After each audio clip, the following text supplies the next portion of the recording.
Today I'm joined by Fred Schonenberg from VentureFuel. Hello, everyone. This is Tom Fox back for another episode. I'm absolutely thrilled today to have with me Fred Schonenberg. Fred, first of all, welcome. And I've wanted to do this podcast with you for a long time. So, welcome to the pod. Tom, thank you so much for having me. I'm very much looking forward to this conversation. Fred, could you tell us a little bit about your academic and professional background? Yeah, sure. So I went to Trinity College in Hartford, Connecticut, a ways back now. I played basketball there. I was very focused on that at the time. Still a very big basketball fan, as you can tell from the background here on the video. But after that, the liberal arts major really started to get interested in entrepreneurship. And the idea of creating new solutions became a through line throughout my career. I have had a number of startups. I've worked at a number of high growth startups as the number two type player. And then almost 10 years ago at this point, I launched VentureFuel. And the whole idea behind it is we help large organizations innovate faster by collaborating with startups. So I sit now at a really interesting intersection between large organizations, early stage startups, and venture capital, where we're a connector between those three worlds to help commercialize innovation to ignite change in the world. My next question was going to be, what is the firm's unique approach to innovation? You actually answered that in your prior answer, but maybe you could just expand on that, on how you do. Yeah, I think there's a lot of people in the world of innovation in the startup ecosystem and this idea of startups and corporates somehow coming together to build something. What's really unique about our point of view is we professionalized that whole approach. A lot of what exists today is what I like to call the startup petting zoo. You invite a bunch of startups in, they tell you what they do, and all the big executives go, "Oh, that's interesting," and then they go back to their day jobs. And everyone kind of wonders, was the juice worth the squeeze? Was the time worthwhile there? We can't come at it from the viewpoint of the best founders are real business people trying to build something important, and every wasted movement is not good for them. And similarly, as a corporation, you're trying to scale your business, you're looking for new solutions to important problems. So what we've done is we've started with that problem gap uh, analysis up front to be like, okay, what is the problem we're solving? Now let's go find the best startups in the world that can actually solve it. And let's figure out how to structure a deal that enables both parties to validate whether the new solution is a real solution that scales. And then let's go. Let's throw gasoline on that and really take both companies to new heights. So it's a little bit more of a structured, commercial focused business lens where this is about generating tangible and real results. Fred, how does a company future proof for tomorrow? Boy, it's really interesting. It used to be you had a couple competitors, you knew them really well, you were all doing very similar things, and it was who can out execute each other. Now, with technology moving as fast as it is, the barrier to entry to start a new company, to find consumers, to do all the things is so low that your competitive set is not only in different industries adjacent to your own, but in different markets, different geographies, right? So all of a sudden the playing field changed a lot. So I think you still need to have laser focus on your core business, what you do day in, day out, what puts money on the table and why you've been able to grow as a big company. But you also need to be looking both ahead and to the side of what's coming next, what technologies are converging with each other. What does that mean for your business? There's the old Wayne Gretzky quote of skate to where the puck is going. I would say you need to make sure you're skating to where the money's going. Where's your consumer going? And how do you make sure you're there when they're there?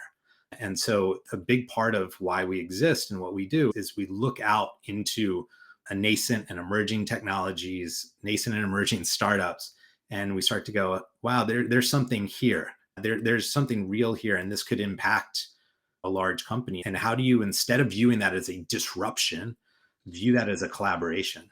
Is there a way that you can work with this early stage company that grows both of you? So I think of it as disruptive collaboration, a way of taking sort of these new ideas and working with them rather than against them. Really, and that leads to my next question is, how do you take a legacy company that's well established, maybe a name brand that we all recognize that I don't want to say has lost its innovative way, but they're making a lot of money doing the same thing over and over and over and over. How do you pair them up with a true disruptor, with a true innovator, whether that be someone like you and me with perhaps more gray hair than not, or the 21-year-old who's just thought up something in the dorm room?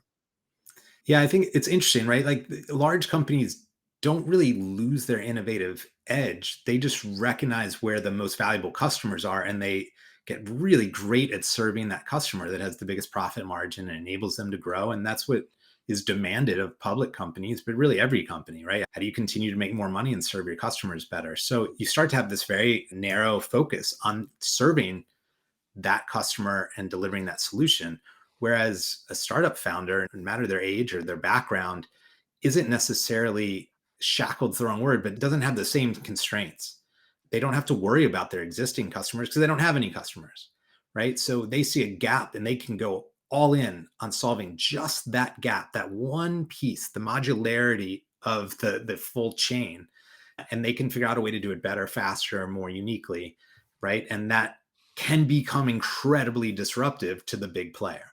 And so a big part of this is unlearning what got you to the top. You have to view things a little bit differently, less about quarterly results, less about like the absolute profit margin today, and more about, hey, where is this going? I just had a conversation with a corporate venture capitalist. He's the head of TDK Ventures. And he gave an analogy that I thought was so brilliant. And I told him that I was going to steal it. And I'm stealing it less than an hour after talking to him. And it was the idea of you're looking up at Mount Everest, right? You're the big company. You've been walking up this path straight to the top, and you've got all the best people to go up to the top. And startups have this little tiny helicopter, and they go above the clouds and can look and go, hey, there are these other paths over here, right? And so you need to change your mindset of, hey, we're going this way, we're going faster than anybody else, and all your competitors are all chugging up the mountain. But above the clouds where you can't quite see yet, there are all these little startups that are finding new pathways. And boy, if you can find that pathway with them, it's a real competitive advantage.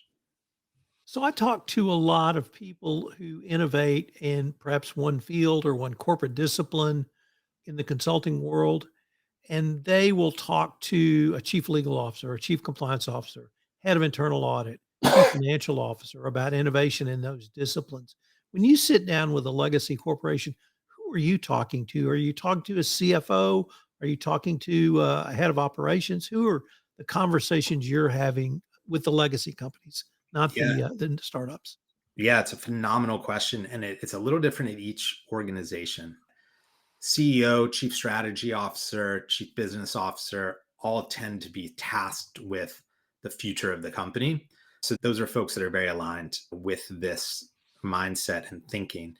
That said, we know and work with lots of CFOs, chief legal counsels that also have that forward facing look. So it depends a little bit on the organization, the personalities that are there, but really anybody who's tasked with, is this company going to grow?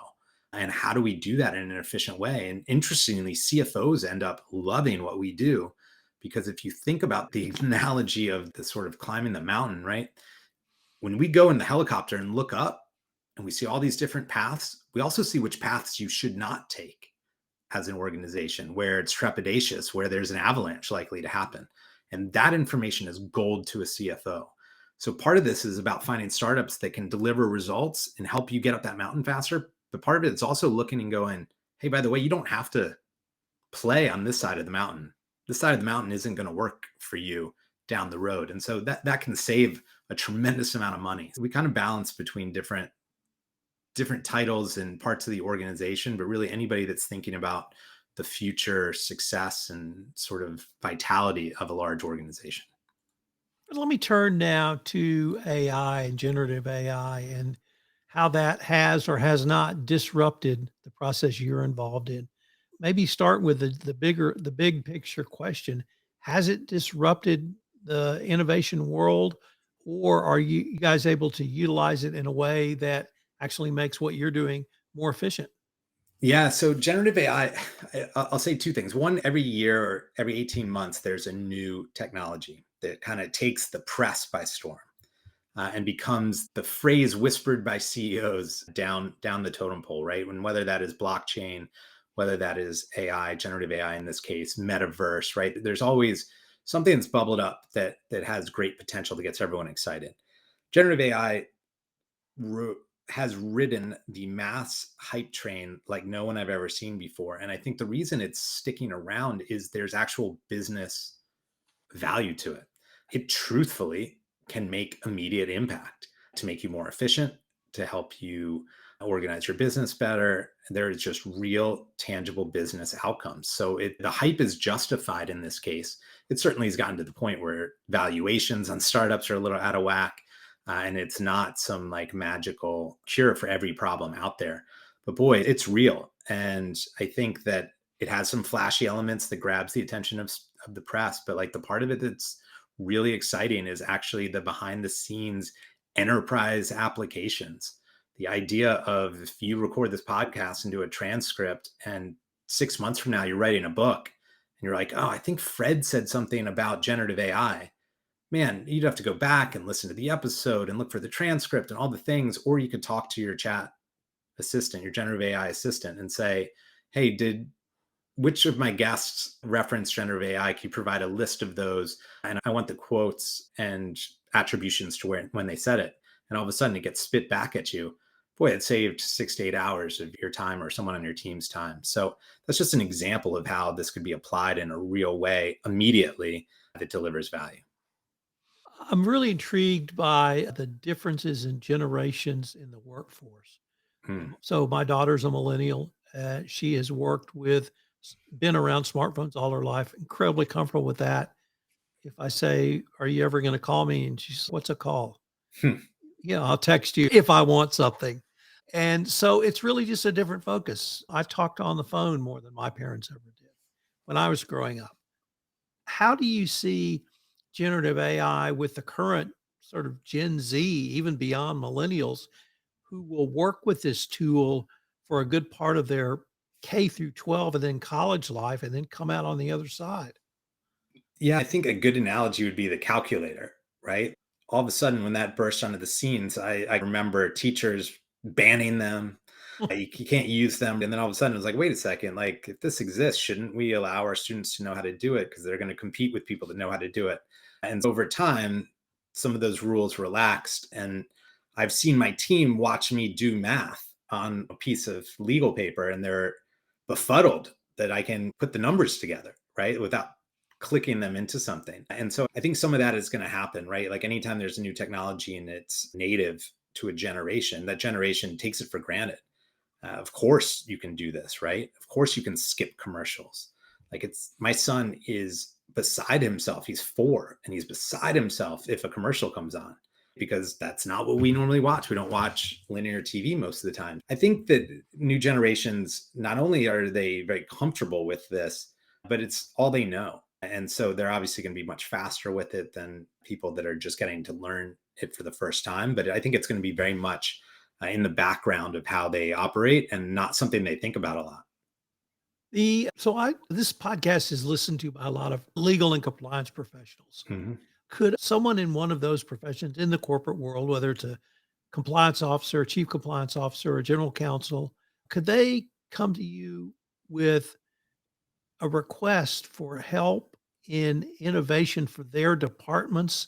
Does your company help companies in that way, or is it a Yeah. different approach? No, it's a phenomenal question. And yes, 100%. So we you asked before who is our customer, and oftentimes it's the CEO, oftentimes chief strategy or chief business officer, but it's oftentimes the head of different departments. So we work a lot with R&D on product development, legal teams, in particular generative AI as well as blockchain. Both were technologies that sort of had the legal teams go, hey, wait a second, is there something here for us that's interesting? HR is a big one, future of work, right? So legal is a great example, right?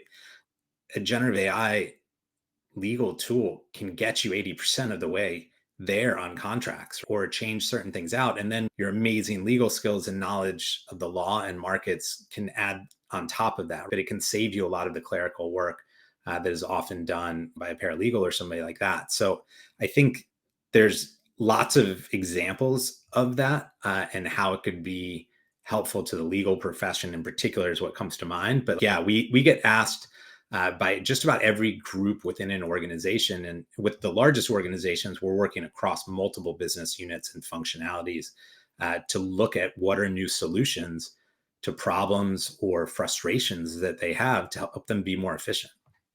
Fred, one of the reasons I was so intrigued and frankly excited to visit with you for a podcast is I've talked to lots and lots and lots of innovators, entrepreneurs, corporate R&D folks, but you were the first person I met that sort of wedded those two groups in a way I'd not seen done.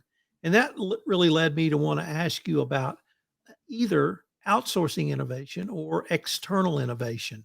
Is that something that typically I see innovation either done through R&D or M&A, and not the step that you take?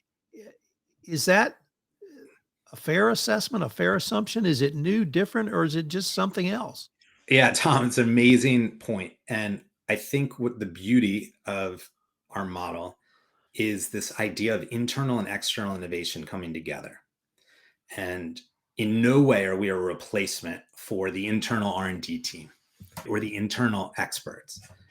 They're always going to be subject matter experts for whatever their focus area is, especially at a large company. They're going to be the best in the world at that. But they're being asked to do so much more with less resources. And all of a sudden, these worlds are converging. These adjacent industries are bleeding over. And so, how do they get smart on those things or those technologies that aren't native to what they do day in, day out? And that's where we come in. So, we're the arm to the external innovation world that makes sense of it, that finds the signal in the noise of what's out there. And if you're not familiar with generative AI and you just search right now for generative AI solutions for legal, buckle up.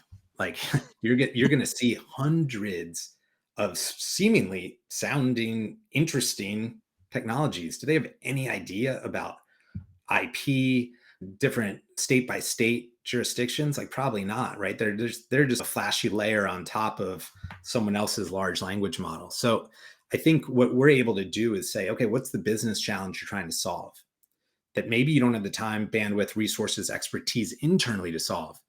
Let's go find the best in the world externally, help you partner with them, collaborate, and find a net new solution, right? Whether that is new for the big company, whether it's new for the startup, or together something, some sort of joint development agreement, depending on what the problem is. But we view ourselves as an extension of the internal innovation team to the external world so they can see startups, new technologies, apply it to their business in a scalable and repeatable way.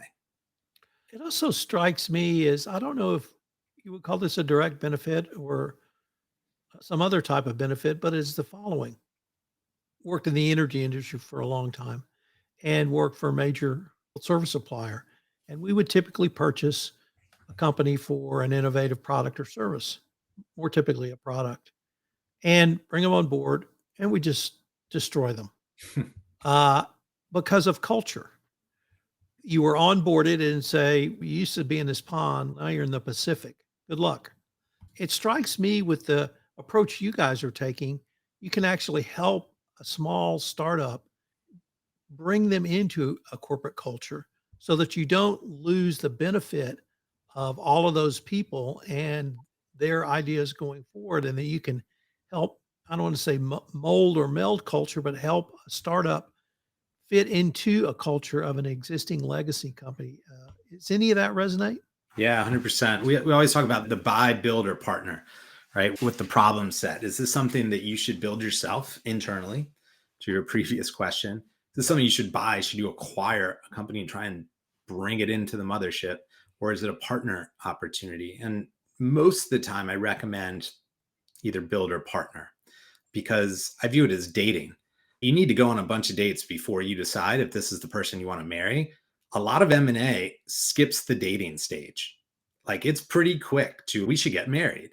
And usually that doesn't work for both people long term. And so part of this partnership model is hey, let's run a couple commercial pilots. Let's start to work together. What values do we get? What insights are being shared? And then all of a sudden, as you start to grow together, there is that opportunity for acquisition, further investment. I love innovation in big companies. It's like my passion. So like I take all these executive education classes literally for fun, which my wife thinks is insane. But there's a lot of theory around the idea that like true innovative companies can't survive within a large legacy organization. And so you should create like a standalone business and let it flourish over here. I disagree a little bit. I think it's important that there's an outside opportunity and the things that make a startup interesting should be maintained, but there has to be a connecting dot to the core business. There has to be a value the core business is getting as this scales. But if you acquire it right away, like it's most of the time you're going to be in a lot of trouble from a long-term value standpoint. Whereas if you can do this partnership, it gives the startup the capital, the resources, the access to your teams that it needs and wants to flourish, but also doesn't shackle them with everything that you're struggling with as an organization. And struggling is the wrong word, right? All the controls that are there for a reason, the governance that's there to protect the shareholders in the big company, boy, that slows down a startup. And so we hope that what we're creating is a way for both to flourish, even if the end game might be an acquisition down the road. Unfortunately, we are near the end of our time for this episode, but before we leave, I wanted to ask you if our listeners wanted any more information on Venture Fuel, on any of the topics we've touched on, or maybe to even to follow up with you, what would be the best place or places for them to go? Yeah, so venturefuel.net is our website. There's all sorts of info on our programs with our corporate clients, which ranges from Comcast to Dick's Sporting Goods to the state of California. So a whole bunch of different industries and verticals. It shares a little bit of our thinking there. So that's a good place to start. And then if you go on LinkedIn, either for VentureFuel or me, Fred Schonenberg, I'm fairly active there. And you can, of course, message me directly. I'm checking all the time. So I would love to hear from anybody in either of those places. Well, Fred, I wanted to thank you again for taking the time to visit with me, and I hope we can continue this conversation. Tom, thank you. It's been a pleasure to meet you and get to meet your audience. This is Tom Fox again. Thank you so much for listening to this episode of Compliance and AI. If you've enjoyed this episode, I hope you'll subscribe, rate, and review wherever great podcasts are listened to. Compliance and AI is a production of the Compliance Podcast Network.